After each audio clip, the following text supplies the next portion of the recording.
기도와 간구로 아랠 때에 주님께서 함께 동행하는 귀한 성도의 삶을 살아드리는 저희들 되게 하여 주시옵소서.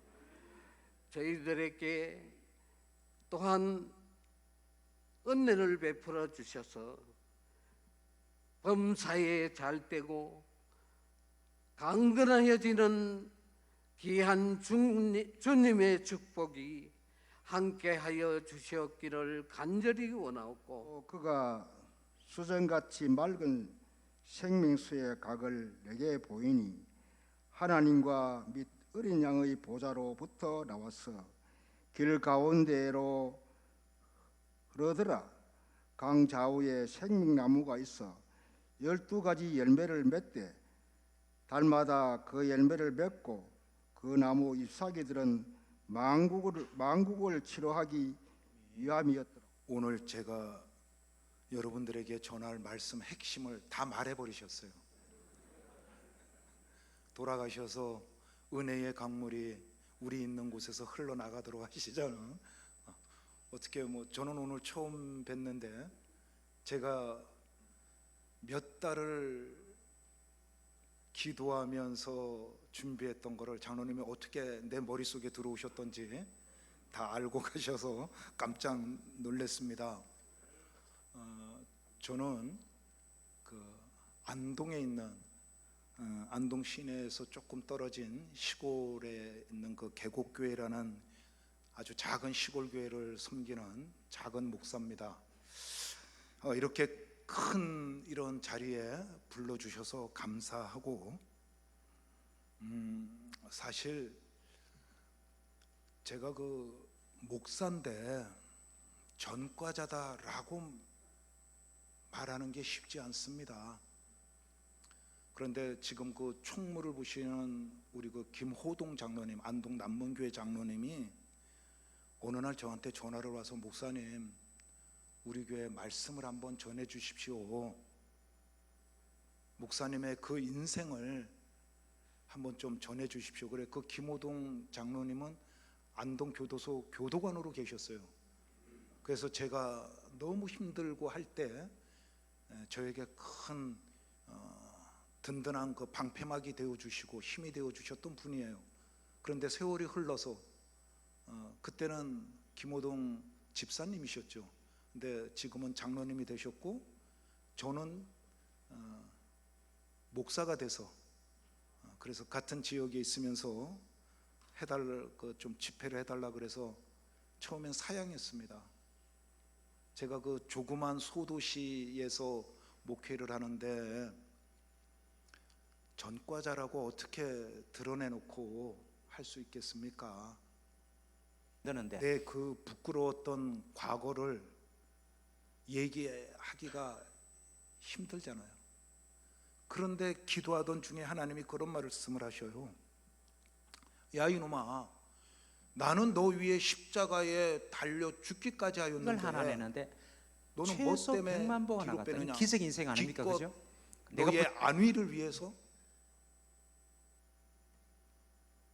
그때 제가 크게 깨닫고, 나의 나 된 것은 하나님의 은혜인데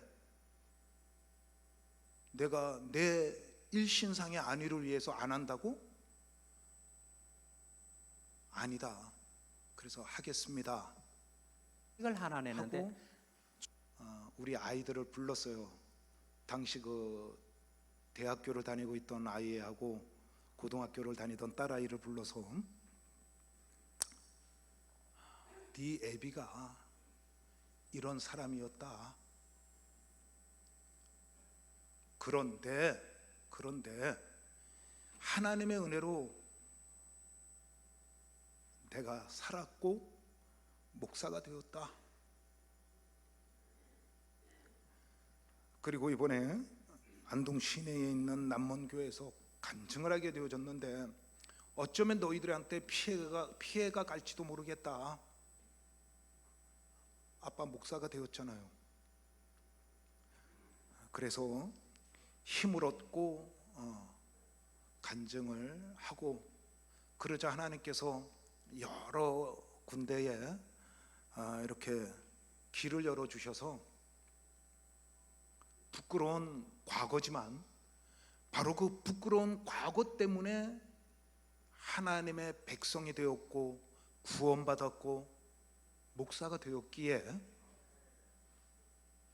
감히, 정말 부끄럽고 죄송하지만 이렇게 감히 여러분들 앞에 섰습니다.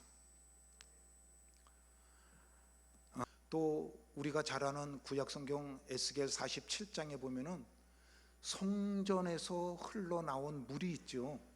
그 물이 처음에는 발목을 적시고, 그 다음에 무릎을 채우고, 그 다음에는 허리를 채우고, 그 다음에는 헤엄칠 정도고, 마지막에는 능히 사람이 건너지 못할 그런 엄청난 물이 되는데, 거기에서 끝나는 것이 아니라 그 물이 흘러가는, 그러니까 성전에서 나온 물이 흘러가는 곳에는 생명수 나무들이 자라고, 오늘 우리 장로님이 아까 성경 봉독하신 대로 요한계시록에 있는 그 말씀 그대로 강 좌우에 생명수 나무들이 있고 달마다 열매를 맺히고 그 잎사귀는 약재료가 되고,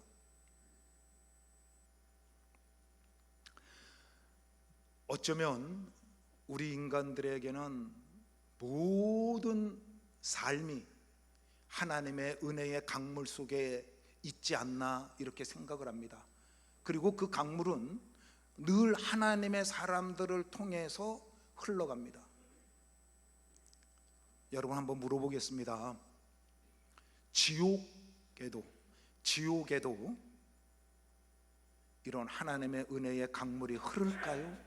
제가 지옥에 있었기 때문에요.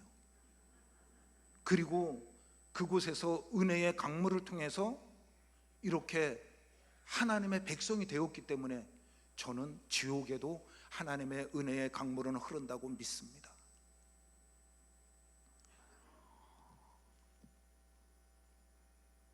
뭐 대부분 저보다는 연배들이신 것 같은데 저도 그렇습니다만은 우리 뭐 한 4, 50년 전에는 하고 좋아서 배고팠던 신 기도 안 하면 이 강단에 서지 않는다. 호족에서 그러니까 연세 중앙 그 가게를 잇기 위한 그러한 일들이 얼마나 중요했습니까?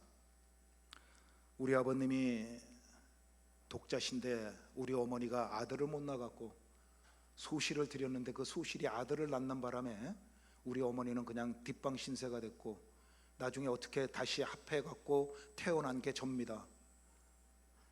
그런데 저는 적자인데도 불구하고 오히려 처업의 자식보다도 못하게 자랐어요. 많이 배고팠습니다.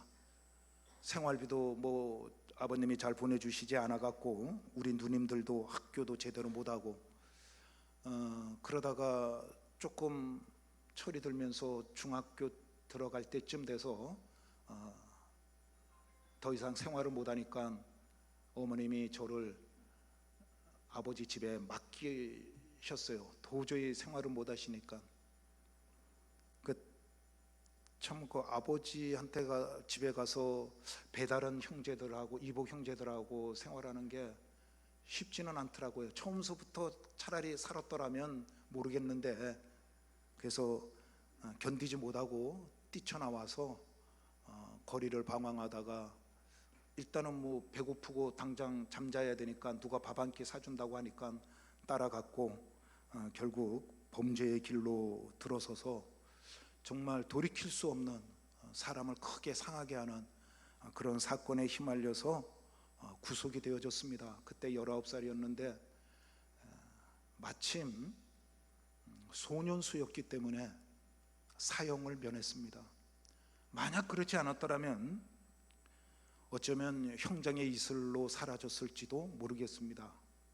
감사하게도 소년수라고 해서 무기징역을 선고받고 김천 소년교도소로 가게 되어졌습니다. 근데 여러분, 김천 소년교도소에 갔더니 정말 지옥이 따로 없어요. 징역을 받았으니까는 강제 노동을 해야 됩니다. 그래서 낮에는 나가서 일을 하고 이제 저녁에 그 방으로 들어오게 되는데, 일을 끝내고 들어올 때쯤 되면은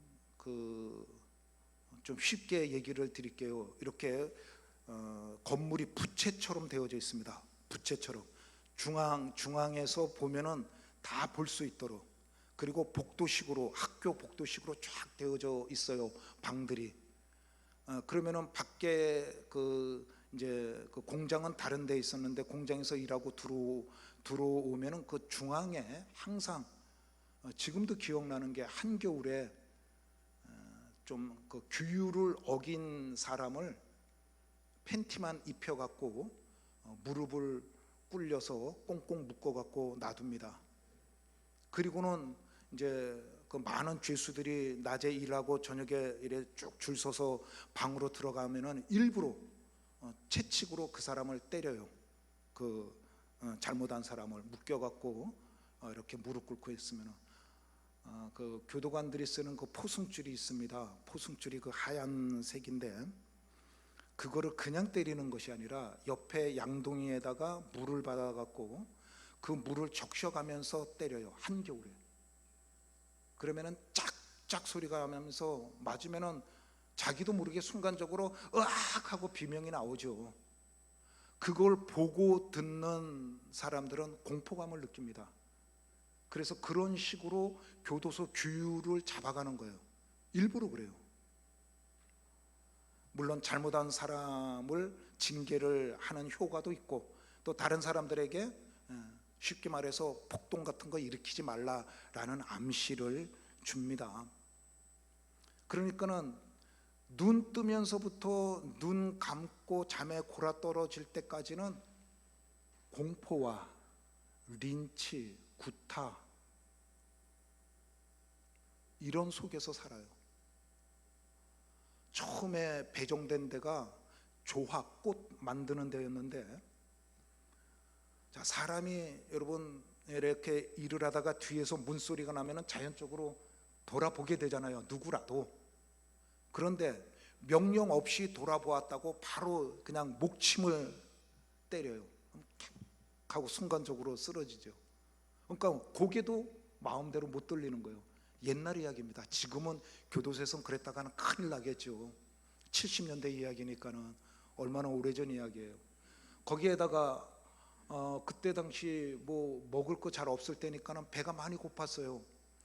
콩밥, 우리가 흔히 말하는 콩밥을 주는데 배부르게 주는 게 아니고 이렇게 딱 가닥밥이라 그래갖고 이렇게 탁탁 찍어서 주는데, 그거 하나, 나한테 오는 정량 하나를 주면 좋겠는데 그것도 중간에서 장난을 해버려요. 그러니까 밥이 내 앞에 왔을 때는 만약에 이게 정량이라면은 요거에서 한 3분의 1은 달아나 버리고 한 3분의 2 정도밖에 안 줘요. 그러니까 늘 배가 고프고, 그래서 어쩌다 누가 옆에 있는 동료가 면회라도 오면은, 혹시 기억하실지 모르겠습니다만은 그때는 면회를 가면은 무조건 건빵 사달라 그랬어요. 건빵 100봉씩, 막 예를 들어서 100봉이 들어왔다 그럼 나한테 오는 건 10봉밖에 없어요. 나머지는 다 착취당하고. 교도소 안에서도 그래요. 그러니까 매일 배고픔이 있어요. 하나만 더 말씀드릴게요. 자, 저 같은 경우 무기징역을 받았으니까는 언제 나갈지도 몰라요. 나갈 날이 없는 거잖아요. 그러면은 어떤, 예를 들어서 세면 용품을 써야 되는데 나라에서 1년에 딱 2번 줘요. 치약 하나, 세수비누 제 손바닥 반만한 거. 그럼 이걸 가지고 6개월을 써야 되는데 어떻게 하느냐? 그 비누에다가 구멍을 뚫어서 검은 고무줄 있죠. 검은 고무줄로 묶어서 목에 걸고 다녀요.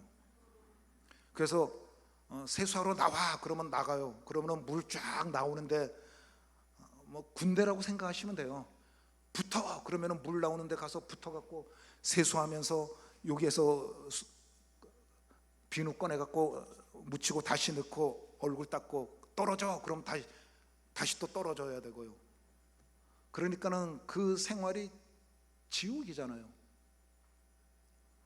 어쩌다 아까도 말씀드린 것처럼 누가 옆에 있는 동료가 면회 와서 부모가 건빵 넣어줬다 그러면은 호의로 건빵 매달 주면은요, 그 건빵 씹어서 빨리 먹는 게 아까워서 입속에 넣고 녹여 먹었어요.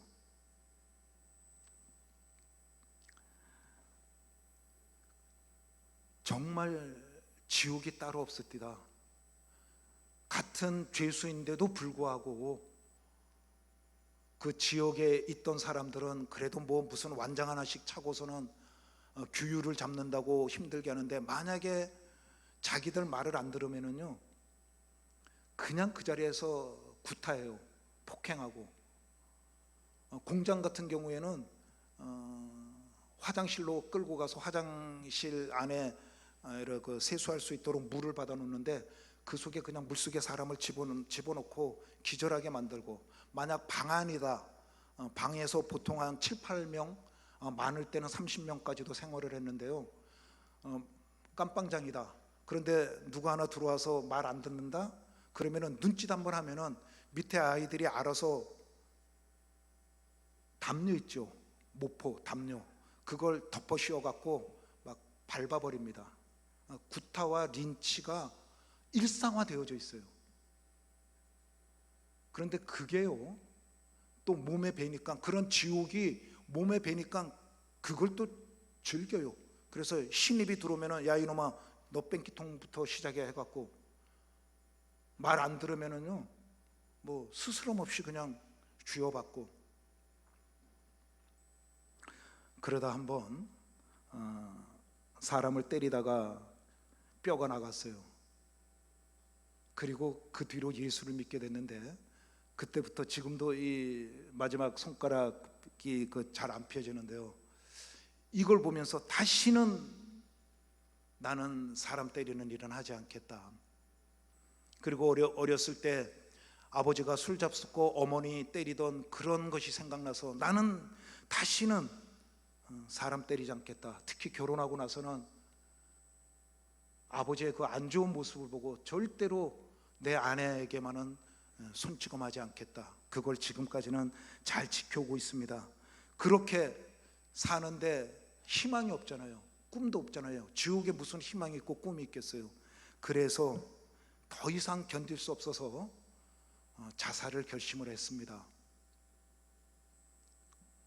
남들 다 잘 때 제 속옷 런닝 셔츠를 찢어갖고 끈을 만들어서 한밤중에 잘 때 교도관이 이렇게 순시를 돌지요. 한번 왔다 가면은 최소한 1시간 이상은 다시 돌아오지 않으니까 그 틈을 타서 화장실에 변소에 들어가서 목을 묶고, 그 창문 틀에 그 창살이 있으니까 거기에다가 묶고 다리를 내려서 눈앞에 별이 반짝반짝할 때 그만 재수없게도 오줌 누러 일어나는 녀석 때문에 발각이 되어져서 다시 교도관들한테 끌려나가고, 다시는 안 하겠습니다 반성문 쓰고 독방에서 개밥 한 3일 먹고, 그 독방에 들어가면은요 그냥 보통 독방은 좀 편합니다. 그런데 그냥 보내는 게 아니라 저 같은 경우는 뒷수갑을 차요. 이렇게 뒤로 수갑을 채워서 그 상태로 놔두거든요.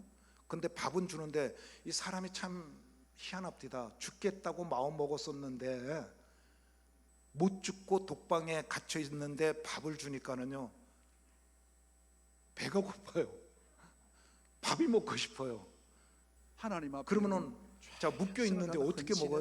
그러니까는 그러니까는 엎드려서 개처럼 밥 먹는다 그래서 개밥 먹는다 그래요. 만약에 거기서 조금 더 못 견딘다고 막 난동을 피우면은요 헬멧 같은 걸 씌워요. 그래서 벽에 머리 박아도 다치지 않도록. 거기에서 더 심하면은 가죽 수갑을 채웁니다. 벨트로 되어져 있어요. 가죽으로. 그래갖고 손이 이렇게 딱 이렇게 더 이상 못 움직이도록. 그러니까는 사람이 살 희망이 없으니까는 극단적인 생각을 계속 하게 돼요.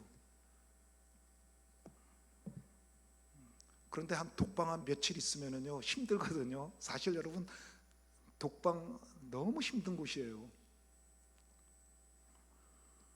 그러면은 다시 그 반성문 쓰고 다시 나와서 방에 들어가고 공장에 나가고 그러는데 그러던 어느 날 제가 21살 때, 지금도 잊질 못하는데요, 1979년 5월 중순쯤 됐나? 교무과에서 195번 나와 교회당 간다 이러는 거예요. 그래서 이상하다. 얼마 전에 뭐 부활절이라고 해서 예수쟁이들이 와서 내가 빵 하나 얻어 먹었는데 교회에서 올 일이 없는데, 그리고 성탄절까지는 아직 한참 남았는데 교회에서 왔다고?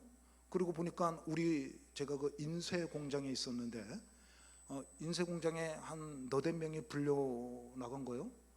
다 나가는 것도 아니고 왜 몇 명만 갈까 하고 그 강당에 갔더니 분위기가 이상해요. 테이블이 둥그렇게 있고 아주머니들이, 아주 정말 천사 같은 아주머니들이 쫙 앉아 있고, 그리고 그 테이블 앞에 우리가 볼 수 있도록 그 우리 번호가 아니라, 수번이 아니라 이름이 써여져 있는 거예요. 그래서 이렇게 보니까는 여러 개 놓여 있는데, 이래 보니까는 안동교회 해놓고 그 밑에 뭐 홍길동이 뭐 또 누구 이래 써 있고, 저는 예천교회 오 누구 그리고 여명천, 그래 2명이 딱 적혀 있어요. 그 앞에 가서 앉으라는 거예요. 그래갖고 앉았더니 이제 그 교무과장이 오늘 자매결연식을 하게 됐습니다. 안동교도소 한 500여 명의 재소자들 중에서 형기가 많은 사람들하고 고아들하고 해서 한 30명 정도를 안동, 영주, 예천, 봉화, 의성, 청송, 영양 이런 쪽에 있는 좀 큰 교회들 여전도회하고 자매결연을 맺는 거예요. 그래서 좀 큰 교회들은 재소자를 5명씩 맡았는데 예천교회는 2명을 맡았어요. 그래서 저하고 다른 분 한 분하고 거기에 배정이 된 거예요. 그 뭐 생전 처음 보는 그런 광경이고, 또 저도 생전 처음이라서 뭐 시키는 대로 해야 되니까 감옥에서는 그랬더니 제가 딱 앉자마자 어떤 나이 드신 할머님이 제 손을 덥석 잡는 거예요. 그러더니 막 울면서 미안해요, 죄송해요, 일찍 찾아뵀어야 되는데 죄송해요. 그래 혼란이 왔습니다. 미안하다면 내가 미안하다고 해야지, 왜 이 사람이 나한테 미안하다고 하지? 이게 뭐지? 분위기가 묘한 거예요. 그리고 여기저기서 막 훌쩍훌쩍거리고 누가 막 울고 이러는 거예요. 그러면서 이제 우리가 당신을 위하여서 기도하겠습니다, 용기를 가지십시오 이러더라고요. 그런 줄 알았어요. 그리고 이제 끝나면서 선물을 하나씩 주는데 뭐 큼지막한 선물을 하나씩 줘요. 그동안 학습된 게 있어 갖고 예수쟁이들 오면은 반드시 빵을 준다는 걸 알고 있었어요. 그래서 이것도 먹을 건가 보다, 배고픈 시절이니까는 기대를 갖고 돌아가서 딱 펼쳤는데 시커먼 게 툭 튀어나왔어요. 제가 이거 던져버렸습니다.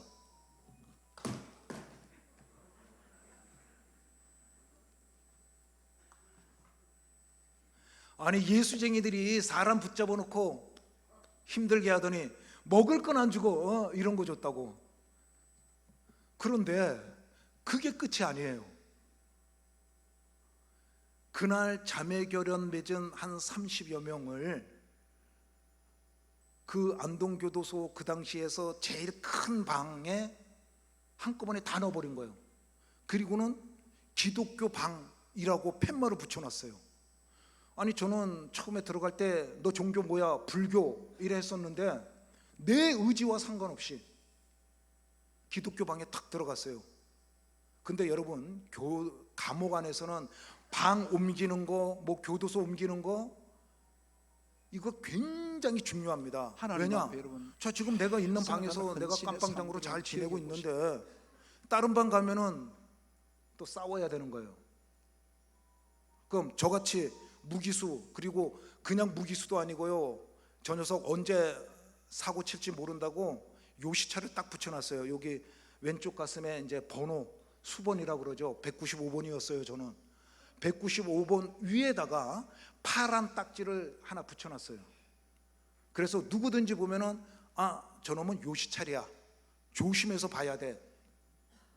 자, 이런 상태에서 다른 사람들이 잘 안 건드리죠, 다른 죄수들이. 그런데 방이 바뀌어서 다른 방에 간다? 그러면 그 방에 먼저 있던 깜빵장이 자기 자리 내놓으려 하겠어요? 그러니까 싸워야 되는 거예요. 그래서 방이 기독교 방이 생겨갖고 갔는데, 원래 깜빵장은 우리끼리 알아서 서열 다툼을 하는데 이번에는 교도소 자체에서 아예 정해져 버렸어요. 그래갖고 교무과장이 딱 오더니 이 방은 기독교 방인데 그래, 깜빵장을 누구누구로 정했으니까는 그렇게 알고 잘 따르시오, 이래요. 근데 깜빵장이 누구냐? 이게 교도소 안에서도 개차반으로 지내는 진짜 나 같은 사람한테도 손가락질 받는 친구예요. 근데 깜빵장이라는 거예요. 기가 차갖고 어찌됐건 뭐 그런가 보다 하고 있었어요. 그런데 그날 저녁 점호가 딱 끝나자 이 깜빵장이 여러분, 우리가 기독교 방으로 모였으니까는 우리 예배 드립시다, 이러는 거예요. 그러면서 뭐 찬송 몇 장 부릅시다, 성경 몇 장 합시다 하면서 뭐 우리 잘 삽시다. 속으로 내가 야 이놈아, 너나 잘해라. 너나 나나 똑같은 도둑놈인데 무슨 설교하고 앉았나, 도저히 받아들여지지가 않는 거죠. 거기서 끝난 게 아니에요. 참 우리 하나님께서 대단하시죠. 그 안동에 가면은 경안 성서 신학원이라는 그 초급 대학 과정의 그 성경학교가 있습니다. 거기를 나오면은 전도사로 심호를 할 수가 있는 자격을 주고 상급 그 신학대학교 편입을 할 수 있는 자격을 줘요. 2년 과정인데 거기에는 이제 그 안동 시내에 있는 목사님들이 이제 교수로 되어져 있는데 5월 달에 자매 결혼을 맺고 그 다음 달에 6월 달에 돼 갖고 안동 교도소 이동 성서 신학교를 한다는 거예요. 신학교를 한다고 전부 다 그 32명 그 죄수들, 그것도 아마 안동 교도소에서는 제일 위험한 인물들이잖아요. 그 인물들을 기독교 방에 강제로 집어넣고 강제로 신학교 공부를 시키는 거예요. 사실 저는 학교를 초등학교밖에 졸업 못했습니다. 아는 거 없어요. 우리 초등학교 다닐 땐 영어 못 배웠잖아요. 중학교 가야 ABC 배웠는데 가방 끈이 짧으니까는 아는 거 없는데 어떻게 공부를 해요? 근데 하라는 거예요. 그래서 하는데 거기를 제가 뛰쳐나오지 않을 수 있었던 힘이 뭐냐?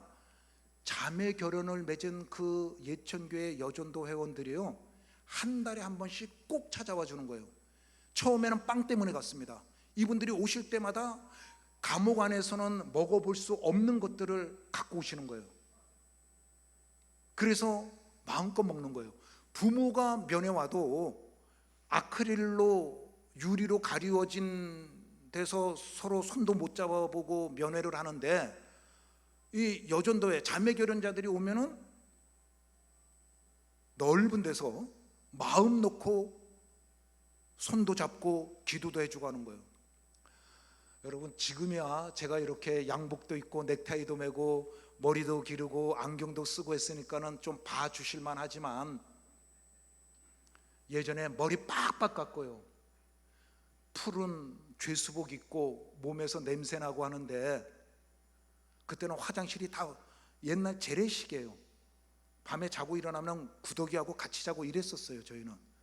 그러니까는 그 냄새가 늘 몸에 배어 있죠. 우리는 몰라도. 그러니까는 그 여전도회 집사님들, 권사님들 얼마나 아름다우신 분들이에요. 그분들이 나 같은 사람을 스스럼 없이 손을 붙잡고 기도를 해주고 위하여 음식 먹여주고 또 영치금을 5,000원씩 넣어줬어요. 5,000원 가지면은요 한 달을 넉넉히 살아요. 휴지 3맞기만 사면 되고 런닝 팬티 한 1,200원 했어요. 제 기억에 그때 당시. 그리고 죄송하지만 그때 당시 이 교도관 중에서 어느 분들이 담배 한 가치에 1,200원을 받고 우리한테 팔았어요. 우리는 그거 사 먹었고. 여러분 죄송합니다. 그 교도소 안에 들어가면은 기도원 협회에서 넣어준 이런 성경책들이 각 방마다 몇 권씩 있어요. 그런데 여러분, 요 성경책 종이가 담배 말아 피우기 제일 좋아요. 죄송합니다. 많이 말아 피웠어요. 왜냐? 담배 한 가치를 사갖고 그걸 그냥 우리가 흔히 담배 피듯이 피는 게 아니라 그걸 다 까갖고 한 그것을 5등분 내갖고 쪽담배를 피워요. 그러면은 한 번만 피워도 머리가 띵 해갖고 소위 홍콩을 갔다 와요. 그 재미에 담배를 파는 교도관이 있고 사 먹기를 하고. 근데 5,000원을 매달 넣어주니까는 갑자기 부자가 된 거예요. 그동안은 좀 솔직히 돈 있는 범털한테 붙어서 살았어요. 아유 어르신 뭐 빨래할 거 있으면 저 주세요. 내가 빠를게요. 그래갖고 그 어른 빨래 해주면서 내 속옷도 같이 빠는 그런 악어새 같은 그러한 생활을 했는데 한 달에 5,000원씩 돈이 들어오니까 이건 완전히 범털이 된 것 같아요. 처음에는 그것 때문에 했는데 점점 그분들의 진심을 알게 되더라고요. 저분들이 일부러 한다 그래도 이렇게 할 수 있겠나? 일부러라도 이렇게는 못할 것 같다. 그렇다면 내가 뭔데? 어쩌면 저 사람들 중에 나한테 피해를 본 사람도 있을지도 모르는데 나 같은 강도를 이해가 안 됐어요. 기독교인들에 대해서. 그러다가 억지로 성경 공부, 그 신학 공부를 하게 되어지고 이제 한 학기가 다 끝나가고 겨울이 될 쯤 해갖고 방학을 하게 됐어요. 그런데 시험을 본다는 거예요. 시험을 봐서 1, 2, 3등 안에 들면 인센티브를 준다는 거예요. 어떤 인센티브냐? 그때 저는 한 달에 편지를 한 장밖에 쓸 수가 없었어요. 거기도 등급이 있어요. 모범수가 있고 준모범수가 있고 3등급 있고 4등급 있고 이런데 저는 맨 끝이에요. 그래서 한 달에 편지 한 번, 면회 한 번밖에 안 되는 거예요. 그러니까는 어머니한테 누나한테 편지를 보내고 싶어도 편지를 못 보냈는데 그러면 요번에 요 시험 보는 거 봐갖고 좀 잘 봐갖고 되면은 좀 더 한 달에 2번 아니면 3번 편지 보낼 수 있으니까 그 욕심에 공부를 했습니다. 12월 초인데 하여튼 굉장히 추웠어요. 지금은 안동교도소가 저쪽으로 옮겼는데 옛날에는 그 시내에 있었는데요. 일제시대 때 지어진 건물이라서 그냥 판자촌입니다. 판자로 되어져 있고 안에는 그냥 뭐 돌가루 종이라 해갖고 옛날에 그 세멘 푸대자루 그거 있죠. 그거 그냥 발라놓은 거예요. 그러니까 굉장히 추워요. 물 떠놓으면은 물이 어는 그러한 환경인데 며칠 후에 이제 시험을 본다 그러니까는 그동안 배운 거 하여튼 그동안 목사님들이 들어와서 열심히 가르쳐 준 거 열심히 되새기면서 공부를 하고 있었습니다. 공부하는데 좋은 것은 교도소는 밤새 그건 좋아요. 밤새 불 안 끕니다. 그래서 언제든지 내가 원하기만 하면은 공부는 할 수 있는 거예요. 그래서 성경책 열심히 보고 있는데 이제 신약 성경 요한복음을 한번 뒤져보고 그다음에 구약 뭐 대선지서 이사야서를 보게 되어졌는데요. 이사야서 딱 넘게 제가 딱 멈춰서게 됐어요. 여러분들도 잘 아시는 이사야 1장 18절입니다. 여호와께서 말씀하시되 오라 우리가 서로 변론하자. 너희 죄가 주홍 같을지라도 눈과 같이 휘어질 것이요 진홍같이 붉을지라도 양털같이 희게 되리라. 아멘. 이 구절이요, 이 구절이 성경책을 이렇게 읽는데 바로 그 이사야 1장 18절 말씀 그 구절이 이렇게 여기에서 그대로 떠갖고 내 눈앞에 요래 떠가는 거예요. 그 구절이. 그리고는 아까 보았던 요한복음에 있는 말씀들이 생각나는 거예요. 요한복음 3장 16절 말씀, 하나님이 세상을 이처럼 사랑하사 독생자를 주셨으니 이는 그를 믿는 자마다 멸망하지 않고 영생을 얻게 하려 하심이라. 요한복음 1장 12절 말씀, 영접하는 자 곧 그 이름을 믿는 자들에게는 하나님의 자녀가 되는 권세를 주셨으니. 그 밤에 제가 그 밤을 어떻게 보냈는지 모르겠어요. 처음으로 내 자신을 진실되게 돌아보게 되고, 내 죄가 드러난 죄만 해도 이 세상으로부터 용서받을 수 없는 죄라고 판명이 되어졌잖아요. 그것뿐만 아니라 말할 수 없는 이 속에 있는 모든 죄악들, 어떻게 그렇게 더러운지. 나중에 알고 보니 그게 이제 누가 그러더라고요. 그게 네가 예수님을 만난 거다. 신기합디다. 하룻밤 사이인데 바뀐 건 아무것도 없는데 나한테는 새로운 세상이었어요. 기상나팔이 불자 새창살 그대로 있고 점호 그대로 하는데 모든 건 어제하고 그대로인데 나에게는 하나님의 은혜의 강물이 충만했어요. 그리고 그때 알게 됐어요. 예천교회 여전도 회원들이 날 위해 기도해 주신 거를 그때 알았고, 나중에 출소해서 알아보니까 그 권사님이 이제 돌아가셨는데 밤마다 홀로 교회에서 기도하셨대요. 한겨울에도 이불 덮어쓰고 저 감옥에 있는 안동교도소에 있는 우리 자매결연자 여명천이 저 무기수, 저 불쌍한 놈 하나님 구원해 주세요, 그렇게 기도했답니다. 기도대로 이루어졌죠. 그분 돌아가셨을 때 제가 그 선영까지 가서 기도를 했어요. 그 집례하시는 담임 목사님이 나보고 목사님 기도하세요 해서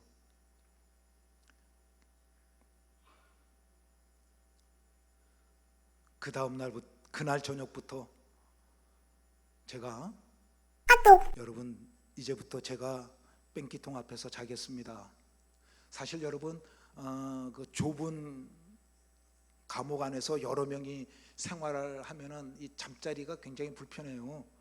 그래도 좀 깜빵장은 이래 떡잠 잠다 그래갖고 똑바로 누워서 자고, 나머지 조조들은 칼잠을 자야 돼요, 옆으로. 그런데 화장실 앞에, 화장실 이래 턱이 높은데 화장실 앞에까지 잘 수밖에 없어요, 사람이 많으니까. 그런데 아침에 밤에 이제 화장실 갔다 오는 사람들이 잠결에들 갔다 오니까는 머리 밟히기가 십상이고 늘 몸 밟히고 그래요. 그래서 제일 마지막에 들어오는 신입들이 그 앞에서 자는데 아침에 일어나면은 구더기가 같이 있어요. 그런 데예요. 근데 그게 일상이 되다 보니까 괜찮아요. 그 앞에 스스로 가겠다 그랬어요. 아니, 하나님 은혜를 체험하고 나니까 뭔가 하고 싶은데 감옥 안에서 뭐 할 게 없는 거예요. 그동안은 아니 큰 죄를 짓고 들어왔으면은 오히려 감옥 들어가면은 제일 힘들게 해야 되는데 감옥 가는 반대예요. 주먹 센 놈하고 큰 죄 지은 놈들이 대접을 받아요. 희한하죠, 그 감옥이라는 데가. 그러니까는 깜빵장으로 대접 잘 받고 있는데 스스로 알아서 뺑기통 앞에 간다? 이거 쉽지 않아요. 그런데 그게 즐겁더라고요. 그 다음에는 내 그 진역 보따리 속에 있는 거 풀어서 내가 이제 진역을 나는 오래 살아야 되니까는 좀 뭐 속옷 같은 거 아니면은 치약, 세수비누, 휴지 이런 거를 좀 이래 준비를 해놓고 사는데 그때 당시에는 그런 걸 없는 사람들이 많았어요. 그래서 스스럼 없이 그것도 나눠주게 되고, 아이 뭐 좀 할 게 없나 이렇게 되어지는 거예요. 너무나 예수 만난 기쁨은 큰데 이걸 어떻게 분출을 시킬 수가 없는 거예요.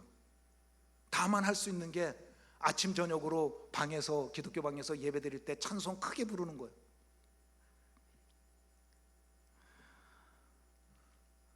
그런데 여러분, 이 참 예수 믿고 내가 기쁘고 그래서 참 은혜 속에서 사니까는요, 또 마귀가 가만 놔두지 않더라고요. 장난을 하더라고요. 잘 아시다시피 제5공화국이 들어서면서 삼청교육대가 있었죠. 감옥 안에서는 순화교육대라 해갖고 모든 죄수들을 유격훈련을 시켰어요. 저는 뭐 19살에 들어갔으니까 군대는 가보질 못했는데 감옥 안에서 군대 훈련 다 받았어요. 특히 PT 체조를 시키는데 그거 정말 힘들더라고요.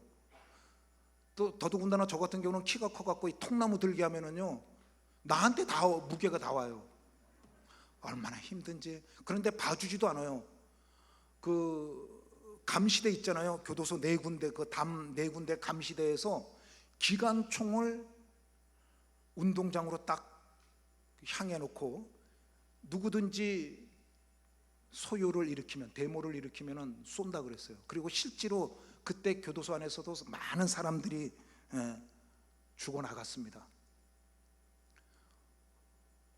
그리고 그렇게 하루에 1시간씩 그 유교 훈련을 받고 아주 그냥 뭐 진을 빼죠. 1시간 유교 훈련을 받으니까. 그리고 들어와서 일하고 또 이제 방에 들어가서 좀 옛날에는 쉬었는데 그때는 쉬지도 못하게 아주 정자세로 딱 하고 취침할 때까지 그러고 있으라 그러는 거예요. 그렇게 한 2년을 지나더라고요. 그러더니 조금씩 나아졌어요. 그래 처음에는 정말 제가 예수 안 믿었으면은 아마 좀 데모를 했을 것 같아요. 못 견디겠더라고요. 너무 힘들어서. 그런데도 예수를 믿게 되어졌으니까 순순히 예수님의 고난을 생각하면서 그걸 이기게 돼요. 그 다음에는요, 그 와중에 하나님의 은혜가 너무 감사해서 이제 인쇄공장에 나가서 아침에 일할 때 여러 각 방에 흩어져 있다가 모여서 모여갖고 이제 일을 하게 되는데, 그러면 우리가 이 일을 그 인쇄기 큰 칼이 있어요. 이 재단하는 칼 이런 거, 그다음에 기계 같은 거 위험한 게 있으니까 우리 예배를 드리자. 그래서 경건회를 가졌어요. 아침마다 나와갖고 각 방에 흩어져 있던 친구들끼리 모여서 같이 손을 붙잡고 경건회를 하고 했는데, 어느 또 못된 교도관이 불법 집회했다고 주동자가 누구냐, 195번이다. 저를 잡아갖고 또 독방에 넣어버렸어요. 예배 드린다고 붙잡혀 들어가서 독방에 들어갔어요. 근데 바로 그때 지금 총무로, 오늘 여기 총무로 수고하시는 우리 김호동 장로님이 좀 제가 기억하기에 그때 재정회계과에 계셨던 것 같은데, 그때 이제 195번이 이래 불법 집회를 했으니까는 징계를 줘야 된다. 근데 징계 받으면은 모범수가 안 되고 가석방에도 불리해요. 근데 저는 뭐 그런 줄 알고 있었는데, 그때 우리 김호동 장로님이 그럴 사람 아니다. 아니 그리고 뭐 예배 다른 것도 아니고 예배 드리자고 한 건데 그걸 무슨 벌을 주냐 이렇게 했다 그래. 나중에 들었어요. 그래서 들어간 지 몇 시간 만에 풀려 나온 적이 있어요. 이렇게 그 예수 믿고 좀 은혜의 강물 속에 들어가려니까는 이 마귀가 장난을 해요. 근데 그런 일을 겪고 나니까 더 주님만 붙잡을 수밖에 없고, 그러자 기독교 방이 좋은 소문이 나갔고 방이 하나 둘 더 생기는데, 두 번째 방이 생길 때 교목과장이 저를 부르더니 야 195번 네가 그 방에 깜빵장으로 가라, 인도자로 가라, 그런 거예요. 아이고 과장님, 제가 무슨 인도자, 저는 아닙니다 그랬더니 네가 가야 된다 그러는 거예요. 그래서 감옥에 있을 때부터 이 목회 훈련을 했습니다. 지난번에 내가 했던 게 기억이 나갖고 저는 무조건 하지 않고 여러분 내가 뭐 감방장으로 이렇게 인도자로 지명은 받았는데 사실 알다시피 여러분들보다 내가 부족하다. 그러니까 여러분들 좀 좋게 봐주고, 내가 혹시 설교할 때 이 너 같은 놈이 무슨 설교냐, 너나 잘해라 이러지 말고 우리 같이 은혜 좀 나누자. 그렇게 한 거예요. 근데 그 뒤에 또 계속 방이 늘어나갖고 제가 있을 때 기독교 방이 7개까지 있었어요. 그 중에 여러분 이게 다 하나님의 은혜입니다. 그리고 그 은혜의 강물을 흘려보낼 수 있도록 여전도 회원들이 한 거고요. 놀라운 것은 그렇게 기독교 방이 폭발적으로 일어나자, 안동교도소 안에 성령의 폭발이 일어나자 성가대가 생겼어요. 일주일에 한 번씩 시내 교회에서 예배 드리러 와줬거든요. 옛날에는 성탄절하고 부활절 때만 왔는데 자매결연이 생기고 나서부터는 일주일에 한 번씩 오는 거예요. 그런데 그때마다 예배를 드리는데 우리가 성가대를 만들자 이래 된 거예요. 제 아이디어가 아니고 밖에서 신앙생활하던 어떤 분이 이제 그거 좋다. 여러분 놀라지 마십시오. 안동교도소에서 예배를 드리는데 죄수들이 한 500명 이렇게 쫙 앉아 있어요. 머리 빡빡 깎고요, 눈만 반짝반짝합니다. 웬만한 사람은 앞에 섰다가 넘어져요. 실신해요. 그런데 그 중에 이쪽 옆에 한 30명 정도 되는데 머리는 빡빡 깎았는데 성가대 가운을 입고 성가대가 서서 찬양을 해요. 다른 분들은 모르겠어요. 내 눈에는 정말 하늘의 천사들이었어요.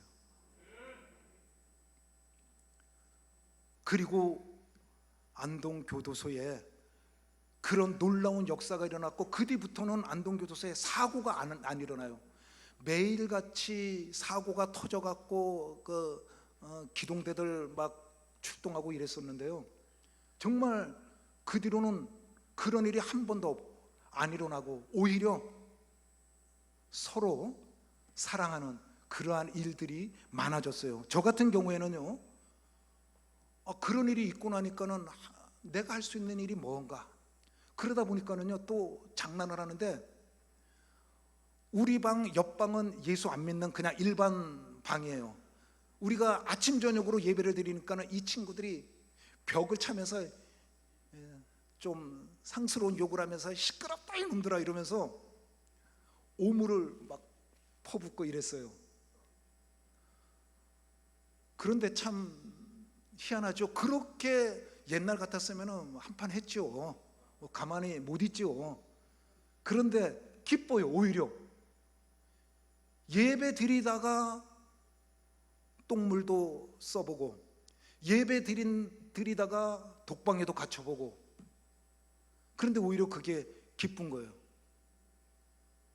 그러면서 그동안은 없었던 희망이 생기는 거예요. 내가 할 수 있는 게 뭘까? 나도 복음 전하고 싶은 자가 되어지고 싶다. 당시 내 눈에서, 내 눈높이에서 최고 멋있는 분들이 목사님이신 거예요. 와, 나도 저 목사님처럼 저러면 좋겠다. 그런데 저는 학교 많이 안 다녔잖아요. 그래서 지금은 교도소 안에서도 자기가 하고 싶은 공부를 마음대로 한다 그래요. 근데 저 때는 공부를 할 수가 없었어요. 그런데 검정고시를 볼 수 있도록 그 당시 교무과에 젊은 그 직원이 2명이 배치되었는데 그 중에 한 분이 저를 잘 봐줬어요. 지금은 그분이 믿는 여자하고 결혼해서 안동 시내에 있는 교회의 집사가 됐어요. 저하고 자주 만나요. 그분이 저를 봐주더라고요. 일단 중학교 검정고시를 보려니까는 초등학교 졸업장이 필요한데, 자, 감옥에 갇혀 있으니까는 초등학교 졸업장을 띄워올 수가 없잖아요. 내가 연락도 할 수 없고, 그러니까는 그 교도관이 우리 누님에게 편지를 전화를 해줬어요. 당신 동생이 이렇게 새 희망을 갖고 공부를 하려고 하는데, 제가 서울에서 자랐다 보니까는 서울에 있는 초등학교를 졸업했어요. 그래서 거기 가서 졸업증명서를 띄워주면 되겠다. 그래갖고 우리 누님이 그걸 해줘갖고 제가 중학교 합격하고 고등학교까지 감옥에서 했어요. 그때 당시에는 정말 공부하는 환경도 열악했어요. 오죽하면은 제가 그 근무 들어온 교도관한테 요 수학 문제 요거 한 번만 풀어달라고 사정을 했어요. 그래갖고 그거 하고, 또 영어 같은 거는 안 돼갖고 사실 좀 이렇게 연필 굴렸습니다. 그 사지선다형이라서. 어찌됐건 그래 했더니 교도소에서도 인정을 해갖고 모범수가 되고 감형이 되어졌어요. 한참 그렇게 공부를 하고 싶어갖고 그때부터 이제 꿈이 확실하게 되는 거예요. 만약에 내가 하나님의 은혜로 출소하게 된다면 복음 전하는 자가 되고 싶다. 그러려면은 신학교를 가야 되는데, 신학교 가려면은 최소한 고등학교 졸업장은 있어야 되는 거잖아요. 그래서 그렇게 마침 길이 있어서 공부를 했는데, 그때 당시 제가 공부할 때 제 모습을 본 어떤 교도관이, 지금은 이제 은퇴를 해서 그 안동 시내에 살고 저하고도 자주 통화하고 자주 만나요. 그분이 책을 하나 냈어요. 산문인데 그 첫 번째 그 하나 좀 띄워 주실 수 있겠습니까? 제가 드린 그 중에 제가 이렇게 서 있는 것은 많은 분들의 도움이 있었고, 그 도움의 손길 뒤에는 우리 하나님의 섭리가 있었다고 저는 믿어 의심치 않습니다. 그리고 이런 은혜의 강물이, 아까 제가 서두에 말씀드렸듯이 이 하나님의 은혜의 강물은 지옥에도 흐릅니다. 그렇다면 오늘 우리 여러 장로님들, 권사님들, 여러분들이 계신 곳에 이 은혜의 강물이 막히지 않고 흘러갈 수 있도록 그런 놀라운 역사가 일어나기를 예수 그리스도의 이름으로